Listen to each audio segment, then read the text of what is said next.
Nobody on this planet is going to be untouched by the impact of climate change. Dr. Pachauri, chair of the IPCC, said earlier this year. We didn't get the job done in Copenhagen, but there is a window opportunity, and that will be Paris next year. For the first time, the IPCC has outlined the amount of greenhouse gas emissions that the world can cope with between today and 2050. This means we are looking at significant emission reductions that are close to zero emissions by the mid-century. These IPCC reports are the most comprehensive climate reports to date. They are the most urgent call to action we have gotten yet. Nobody on this planet is going to be untouched by the impact of climate change.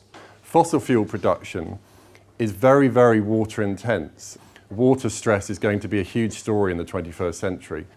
It paints a very, very concerning picture and another compelling reason why we need to move away from fossil fuels as fast as possible.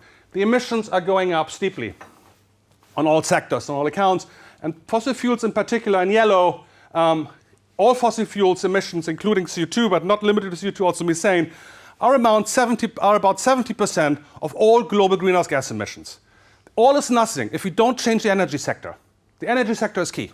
But the most important thing with the IPCC is here, and that's very important politically. They said also, by 2030, we need to reduce our investments in extraction of fossil fuels by about 50% globally. It's not only investing in the good stuff, what makes the world a better place. It's also stopping the bad stuff. Let's divest from fossil fuels as soon as possible. Denmark is showing the rest of the world that it's possible in a relatively short time frame to go from high dependency on fossil fuels to low dependency on fossil fuels.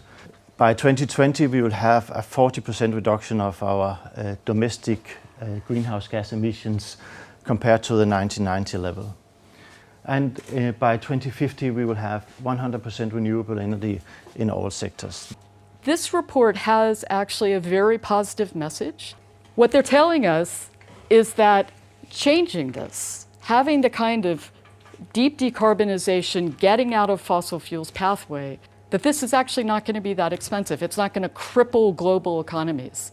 It is actually only going to cost a fraction of a % of growth in global consumption alone. The last hopeful message is that it is actually not too late. So this is one thing that is going to come out from the report as well. Now, it doesn't mean that we can sit here for another 20 years watching our leaders negotiate and produce nothing. But what it does mean is that if they act rapidly between now and 2015 and also after 2015, we too can face a future that is safe from the very worst impacts of climate change.